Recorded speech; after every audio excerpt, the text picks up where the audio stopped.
The Zul armada did not arrive in silence. They arrived with the thunder of 1,000 warp folds, their golden hulls reflecting the light of the sun like the jewelry of a god. High Architect Valos stood upon the bridge of the Star Eater, his four eyes gleaming with the predatory hunger of a species that had gentrified 17 sectors into oblivion. Earth was a prime piece of real estate, a blue and green fixer-upper that simply needed its current, primitive residents evicted to make room for a luxury nebula resort. Target the primary population centers, Valos commanded, his mandibles clicking with the arrogance of a being who viewed genocide as site preparation. Prepare the planet cracker. We shall start the demolition by noon. The crew, veterans of 100 remodeling campaigns, moved with practiced efficiency. But before the first targeting lock could engage, the Star Eater's primary view screen flickered. It wasn't a military broadcast. There were no desperate pleas for mercy, no screaming admirals, and no threats of atomic retaliation. Instead, there was a man in a beige short-sleeved shirt sitting in a cubicle. He was holding a lukewarm cup of coffee and looking at a very dense spreadsheet. "Good morning, Zul Hegemony," the human said, his voice carrying the soul-crushing boredom of a man who had spent 20 years in middle management. "This is Arthur from the Terran Department of Planning and Zoning. I'm looking at your arrival trajectory, and I'm afraid we have a bit of a situation." Valos let out a sound that translated to a wet, condescending gurgle. "Human, you speak to the High Architect of the Zul. Your world is scheduled for demolition. You have 10 minutes to evacuate the premises before we crack your crust." Arthur didn't flinch. He didn't even look up from his spreadsheet. He just took a slow, agonizing sip of coffee and sighed. "Yeah, see, that's the problem. I'm looking at the Sol System Master Plan, and this sector is strictly zoned as residential/wildlife sanctuary. You've brought in a Class 9 heavy industrial deconstruction vessel without a Form 12B noise variance permit. Is this a joke?" Valos roared, his feeding tentacles lashing out in fury. "We are an invasion fleet. We do not need permits."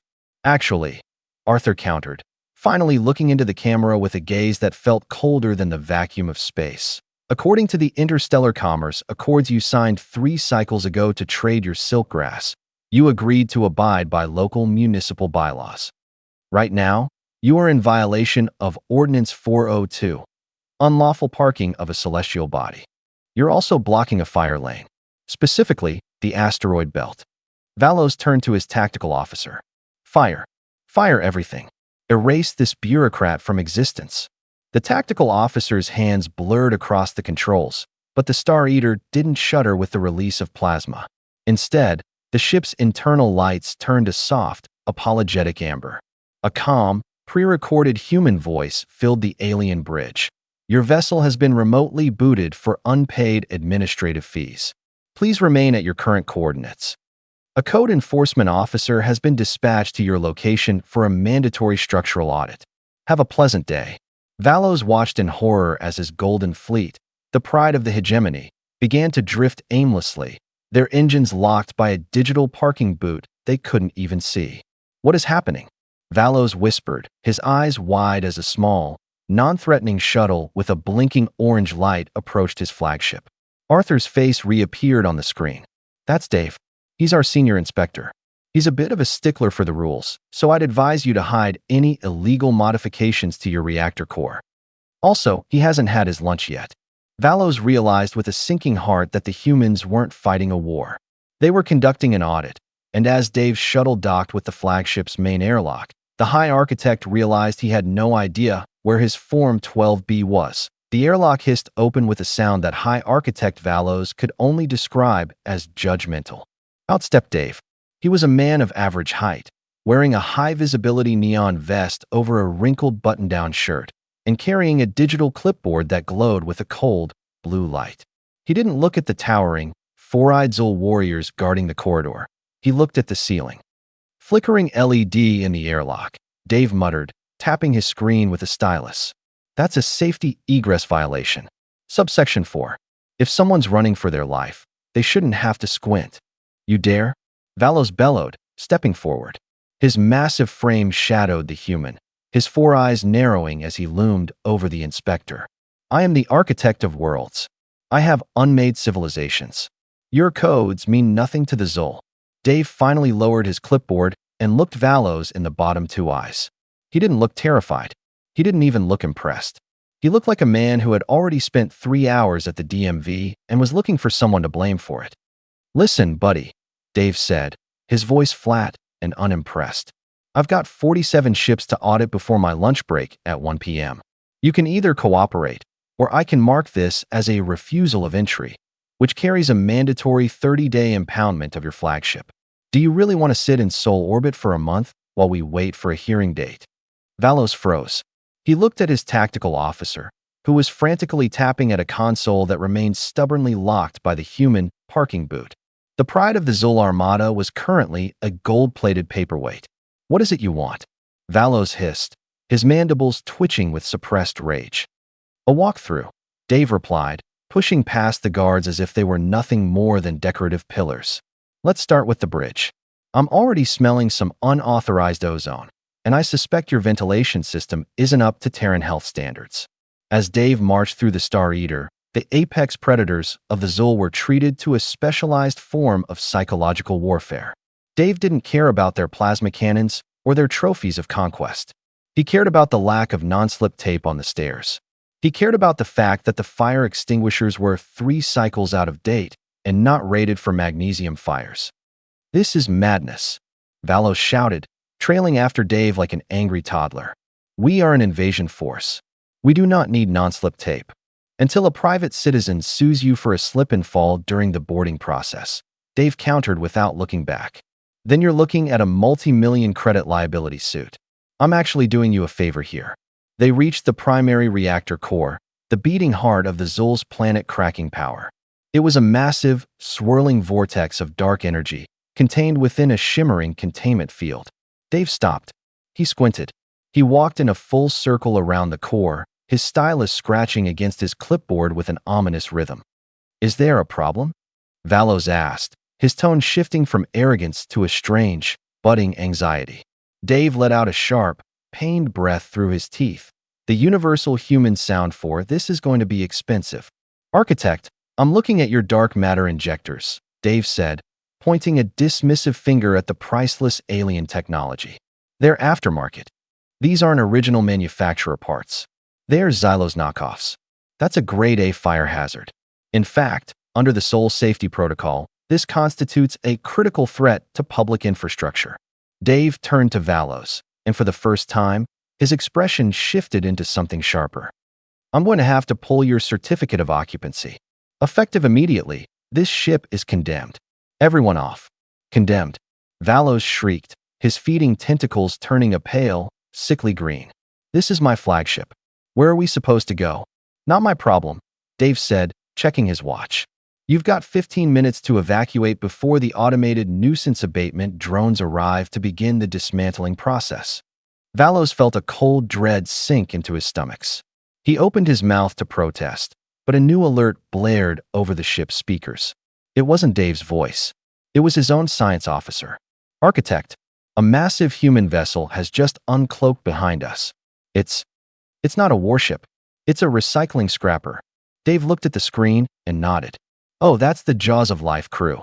They're very efficient. They get a commission based on how much scrap metal they recover. Valos stared at the view screen. A ship the size of a small moon, covered in massive industrial saws and magnets, was slowly opening its mouth toward the Star Eater. Wait, Valos stammered, looking at Dave. There must be a way to appeal this? Dave paused, his hand hovering over the Finalize Report button. Well, there is the Emergency Mitigation Permit, but it requires a signed annexation of intent, effectively turning your fleet into a subsidiary of the Terran Public Works Department. You'd have to spend the next 5 years clearing space debris in the Kuiper Belt. Valos looked at the recycling saws, then at the clipboard, and then at the tiny human who held his entire civilization's pride in his hands. I will sign, Valos whispered, his pride shattering like glass. Great, Dave said, sliding a digital form across the table. But I should warn you. I just noticed your secondary thrusters are missing their noise mufflers. That's another fine. High Architect Valos had envisioned a legacy of golden monuments and conquered suns, But reality had redirected him to a bright orange jumpsuit and a long-handled magnetic trash grabber. Under the terms of the Emergency Mitigation Permit, the elite Zul Vanguard was now officially designated as Terran Public Works, Subcontractor Unit 802. Instead of unmaking civilizations, they were currently clearing orbital debris from the 2024 satellite collisions, a task Dave described as character building. This is an insult to the ancestors. Commander Zhao, the Zul's deadliest blade master, hissed as he used a multi-phasic tractor beam to pluck a frozen piece of a 20th century rocket booster from the void. We should be bathing in the glow of burning cities, not tidying up a residential/wildlife sanctuary. Valos, floating nearby in a pressurized jumpsuit that hummed with human-engineered safety sensors, didn't answer. He was watching Dave, who was seated in a hovering glass observation pod, calmly sipping a green smoothie while reading a safety and sensitivity manual aloud over the comms. Remember, Unit 802. Dave's voice crackled through their helmets with the soul-sucking rhythm of a corporate training video. We use gentle sweeps. Aggressive tractor beam oscillation can disturb the local migration of the lunar dust mites. That's a Class C ecological infraction, and I really don't want to file the paperwork for that. The human is a monster, Zhao whispered, his mandibles clicking in a rhythm of pure existential dread. He does not use weapons. He uses procedures. Suddenly, the Zul's long-range sensors, which Dave had permitted them to keep only after disabling their unauthorized targeting software, blared a warning. A fleet of jagged, obsidian-black warships dropped out of warp at the edge of the Sol system. It was the Vorqual expansionists, a predatory species known for swooping in to claim abandoned territory after an invasion had failed.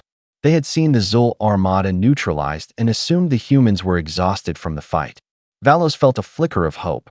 The Vorqual. If they engage the humans, we can slip our digital boots and reclaim the Star Eater. The Vorqual flagship, a vessel bristling with illegal spiked armor and banned bioweapon launchers, accelerated toward Earth's high orbit. Their leader, Warlord Grak, broadcast a message on all frequencies, a roar of traditional, terrifying, galactic standard aggression. Terrans, the Zul have failed, but the Vorqual do not negotiate. Prepare to surrender your world or be ground into the dust of history. Valos looked at Dave's observation pod, expecting the human to finally show fear, to scramble for the manager dreadnought, or at least to stop drinking his smoothie. Instead, Dave didn't even look out the window. He just tapped a button on his console. Yeah, Grak, is it? Hi, Dave said into the comms, his voice dripping with the annoyance of a man who had just been interrupted during his mandated 15-minute break. You're currently entering a permit-only construction zone without a visitor's transit visa. Also, your ship's obsidian spikes exceed the aesthetic hazard limitations for a Tier 1 solar system.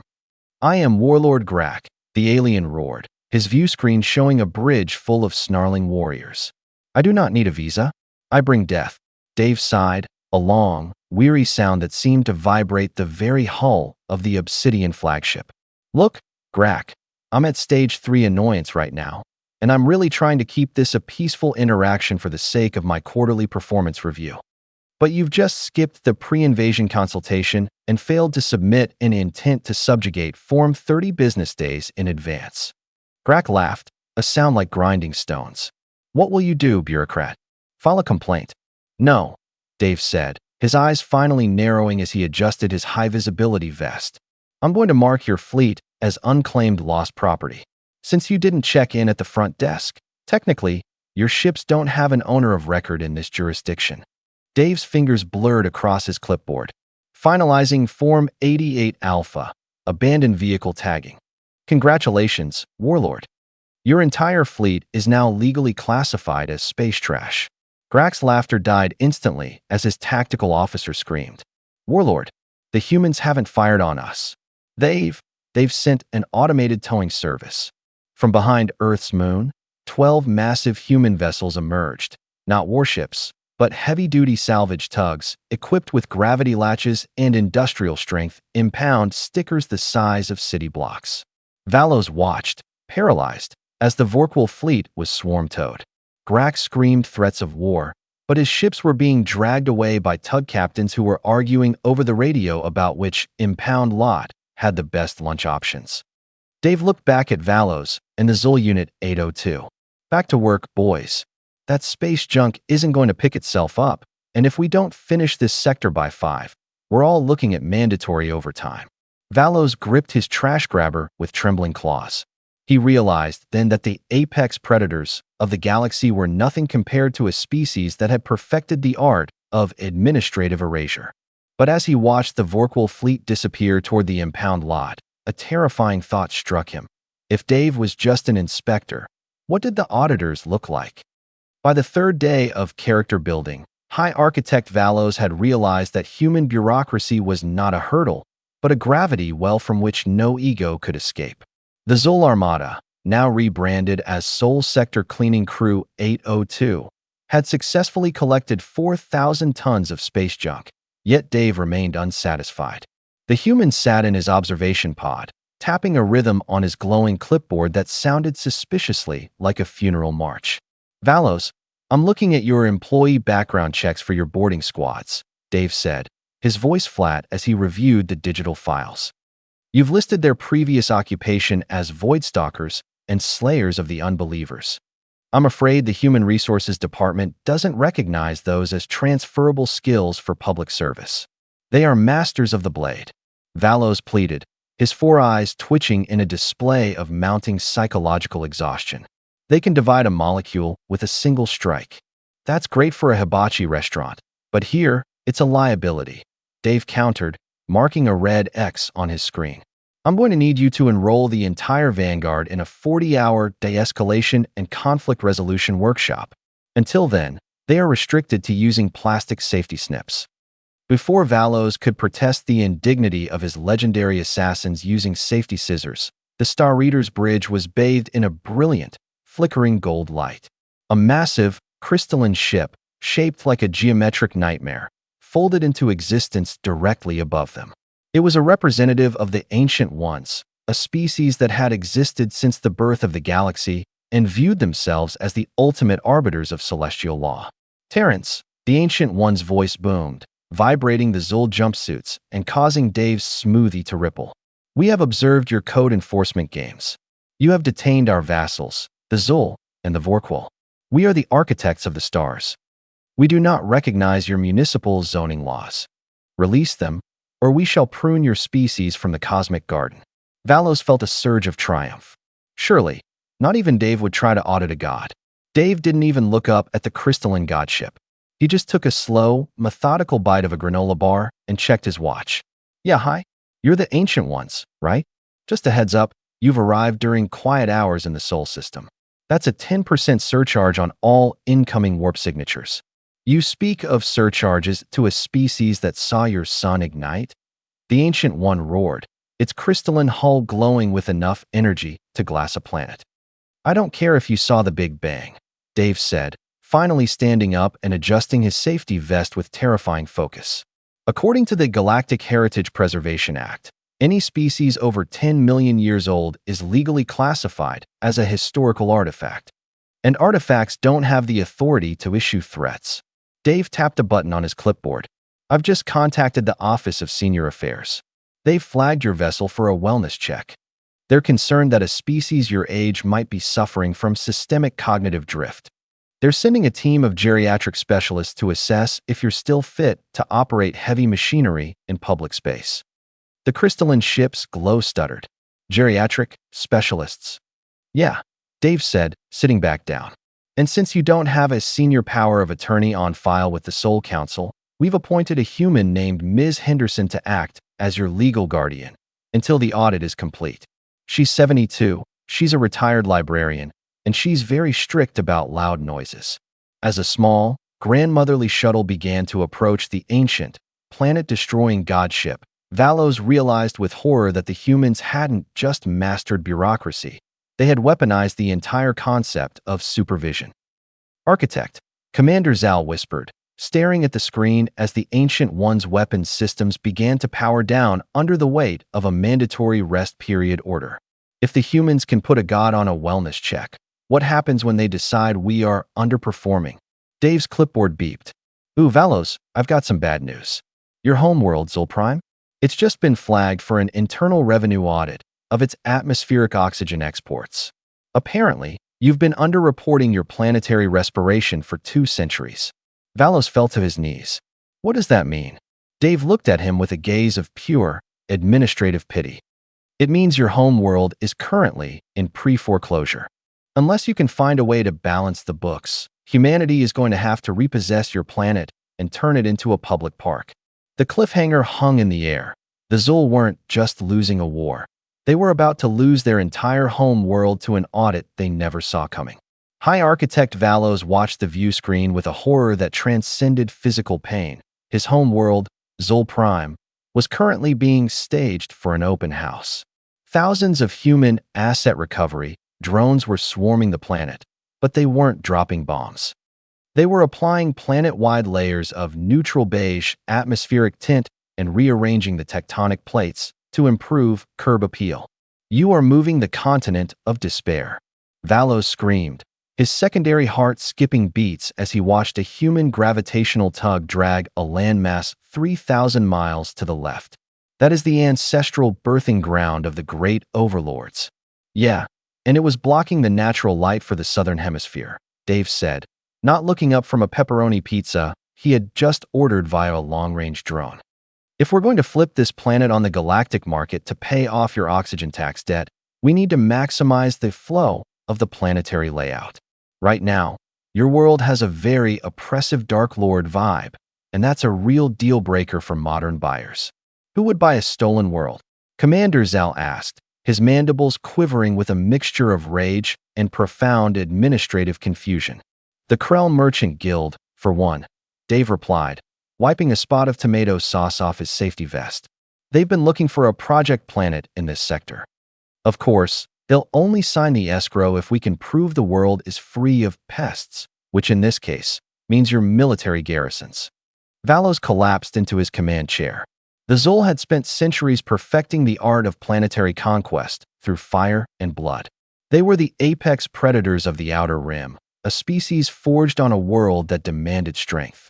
Yet, they were being dismantled by a species that viewed their entire civilization as a distressed asset. Dave, Valos whispered, his pride long since evaporated into the cold vacuum. Is there no other way? We will fight for the Krell. We will be their sword. Sorry, Architect, the Krell don't want swords. They want property managers, Dave said, checking a new notification on his clipboard. If you want to keep living on Zulprime, you'll have to apply for the Resident Caretaker program. It's a 10,000-year contract. It includes a competitive dental plan, but you'll have to wear the orange jumpsuits permanently. Suddenly, the sector's quiet hours were shattered again. A fleet of silver, needle-like ships pierced the local space-time fabric, the heralds of the singularity. They were a hive mind of ancient AI that viewed all biological life as system noise to be deleted. They didn't speak. They simply sent a data packet that caused the Zul's computers to scream in binary agony. Valos watched as the heralds targeted the Star Eater. Inspector, the Singularity does not recognize code enforcement. They are a machine god. They will erase us all. Dave didn't reach for a weapon. He didn't call the manager. He just sighed and pulled a small, dusty black box from under his seat. He plugged it into his clipboard and tapped a single command. Yeah, Singularity?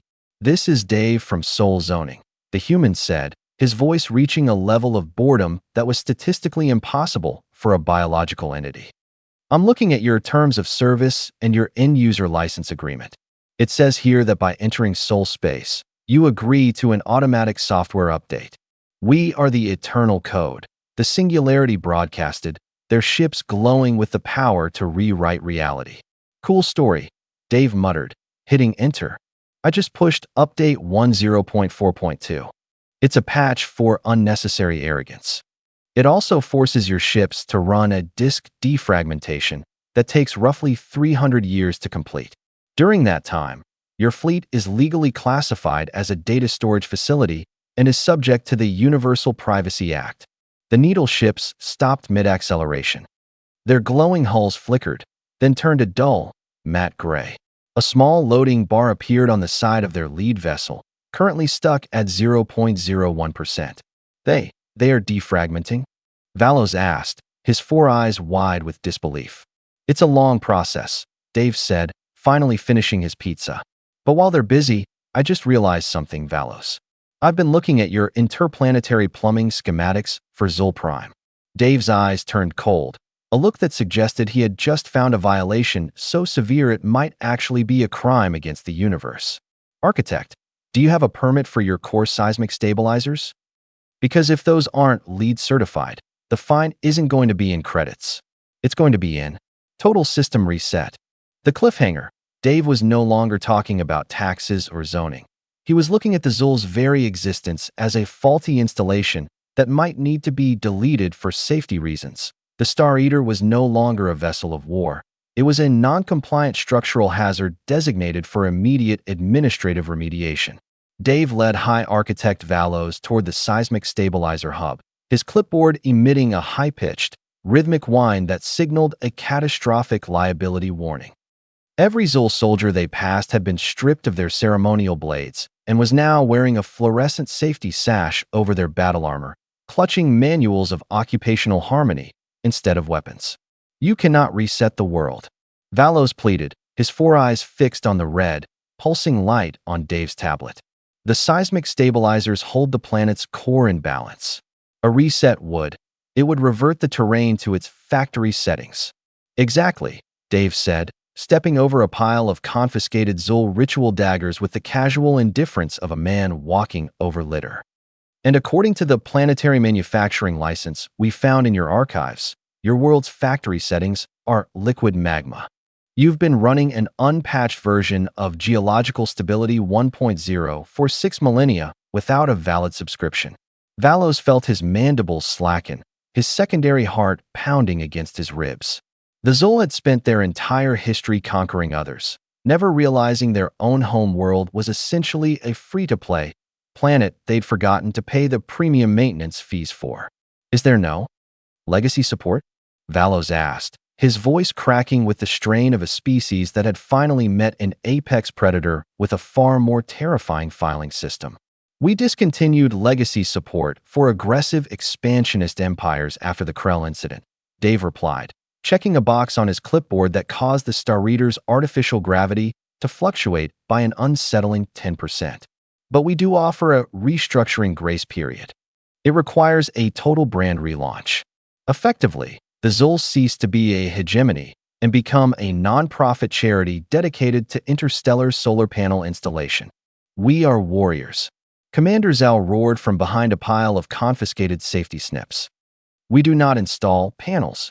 Then you reset, Dave said, his tone shifting into something that wasn't just bored, but chillingly final. I'm initiating the total system reset in T-5 minutes. The Galdrak scrapper ships are already in position to harvest the magma for artisanal star fuel. Valos watched the view screen in paralyzed silence. The open house signs on Zul Prime were disappearing, replaced by massive, system-wide holographic banners reading Notice of Impending Deletion. The heralds of the singularity were still defragmenting at a miserable 0.02%, their machine god status reduced to a system update progress bar. Suddenly, a new ship appeared on the edge of the long-range sensors. It didn't have the industrial saws of a scrapper or the neon lights of a zoning shuttle. It was a sleek, black needle of a vessel that radiated the kind of stage for annoyance Dave had mentioned earlier. Oh, great, Dave muttered, looking at the intruder with genuine dread. It's the chief auditor, and she's brought her legal team. Valos looked at the new ship, and then at Dave, who actually looked nervous. Who is she? Valos whispered. That's Victoria Park, Dave said, his voice dropping to a terrified, professional hush. She's the one who handled the Rothgar consortium by herself. If she finds out I've been letting you talk during your audit, she'll have my clipboard. And your planet? She won't reset it. She'll archive it. Archive it? Zal asked, confused. A permanent digital storage state, Dave explained as the black ship began to accelerate toward the Star Eater with predatory grace. Your entire species becomes a read-only file. You exist, but you can't change, move, or breathe. You just sit there in the cloud. Forever. The airlock on the Star Eater began to groan under the pressure of a forced entry audit. Valos, Dave said, grabbing the architect by his orange jumpsuit collar with surprising strength. If you want your people to remain executable, you need to pretend this ship is a community youth center and that I'm your volunteer consultant. Now, grab a paintbrush and look helpful. The airlock door buckled inward. As the deadliest human in the galaxy, Victoria Park, stepped onto the bridge, the architect of worlds had exactly 30 seconds to learn how to paint a happy little cloud, or be archived as a corrupted data set for eternity. The airlock of the Star Eater didn't just open, it dissolved under the sheer weight of a corrective action order. Victoria Park stepped onto the bridge, looking exactly like a grandmother who had just found out someone hadn't used a coaster. She adjusted her glasses, her eyes scanning the room with a precision that made Dave's previous audit look like a casual suggestion. Behind her, a small team of humans in gray suits carried holographic truth seekers, devices that could map the lie in a being's heart as easily as they could map a ship's structural flaws. Dave, Victoria said, her voice a soft, pleasant chime that sent a shiver through the Zul architect's 4 eyes. I see you've been busy. I'm looking at the youth center designation on my HUD. It's a bold choice for a vessel equipped with 17 planet cracker arrays. Valos, gripping a paintbrush with a claw that had once strangled a Sun King, stood frozen in front of a half-finished canvas of a happy little cloud. Commander Zal was nearby, trying to hide his 6-foot obsidian blade behind a stack of safety and inclusion pamphlets. Victoria, hi. You're early, Dave said, his voice cracking with a high-pitched, administrative panic. We're just finishing up the community outreach phase of the audit. Architect Valos here is very committed to his sensitivity training. Victoria didn't answer Dave. She walked directly to Valos, her footsteps echoing in the deathly silent bridge. She reached out and touched the wet paint on his canvas. Architect, she said, looking up at him with a smile that carried the predatory weight of an apex species that had chosen diplomacy only after perfecting the art of the hunt. Do you find that painting clouds helps mitigate the existential guilt of your Class 9 heavy industrial deconstruction missions? Or is this just a creative variance attempt to avoid the cultural erasure tax? Valos's mandibles clicked in a frantic, involuntary rhythm of total terror. It is for the children, Auditor. We wish to provide a positive developmental environment. Victoria sighed, a sound that seemed to drain the power from the Star Reader's remaining light panels. Dave, did you mention Form 99Z? The authenticity and moral consistency filing. Dave's face turned a ghostly, bureaucratic white. I was getting to that. We were just finishing the structural integrity part. Because, Victoria continued, tapping a stylus against her palm with an ominous, rhythmic click. I've just reviewed the Zul Prime oxygen export records. It's worse than pre-foreclosure, Dave. I've found a temporal paradox surcharge. It seems the Zul have been using faster-than-light travel to avoid paying taxes on their future earnings for 3 centuries.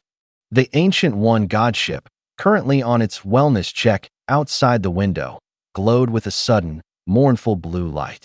Miss Henderson had apparently just finished the home health assessment of the machine god and found its moral compass to be dangerously uncalibrated.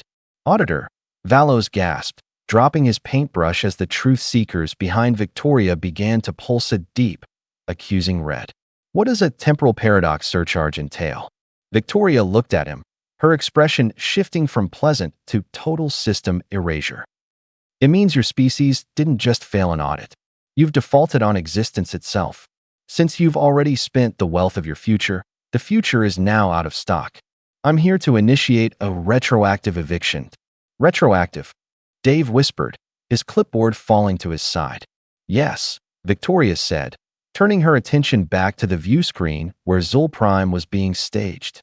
We're not just repossessing your planet. We're unwriting the Zul presence from the sector. It's a clean archive and purge. In 10 minutes, the Zul will never have arrived in the Sol system. The stop work order has been upgraded to a cease-to-exist order. The cliffhanger.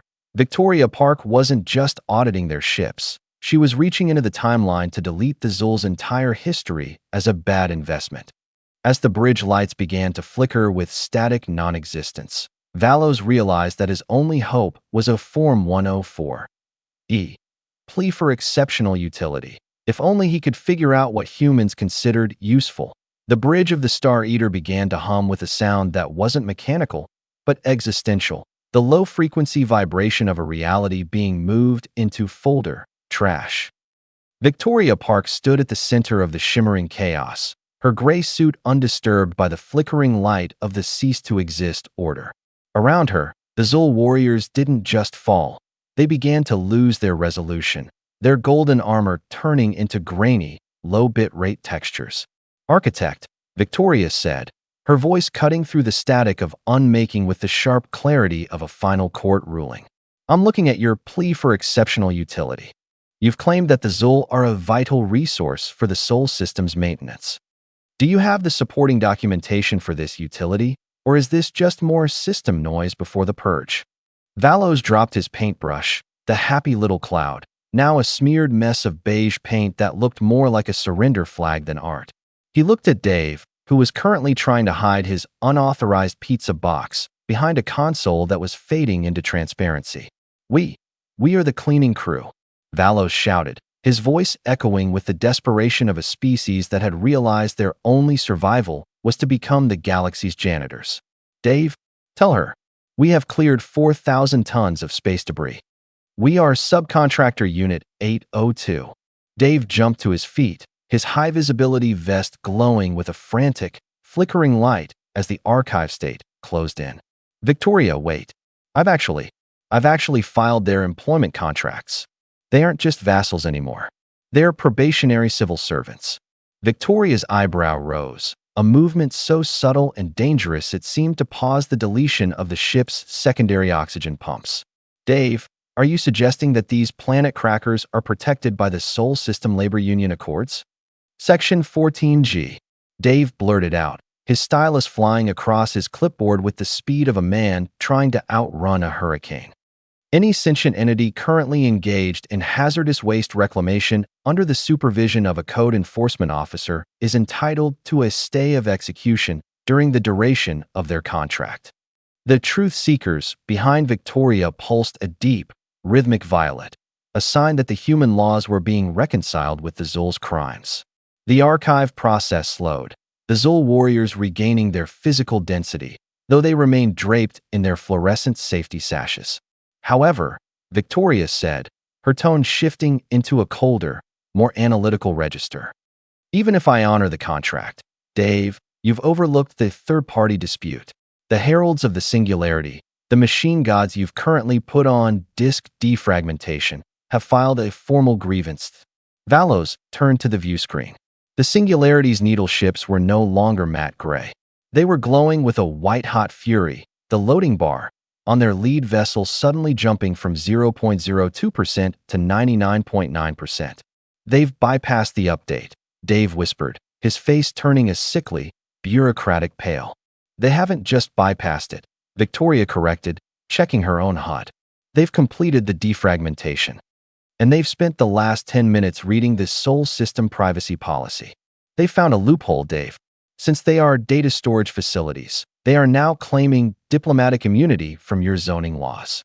A massive burst of binary code slammed into the Star Eater, overriding the parking boot and resetting the Zul's weapon systems, but not for Valos to use.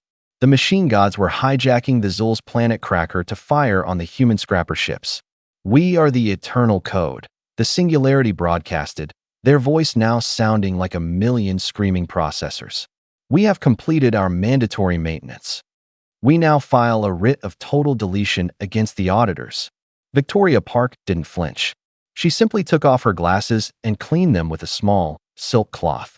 "Dave, I'm upgrading this to a comprehensive system audit. Valos, Zal, if you want to keep your employee benefits, you have exactly 60 seconds to prove your exceptional utility by neutralizing that data breach." The Zul were no longer being audited. They were being drafted into a war against a machine god to prove they were useful enough to continue existing in a human-run galaxy. As the Singularity's beams began to target Earth, Valos realized he had to choose: fight as a human employee or be deleted as a legacy file.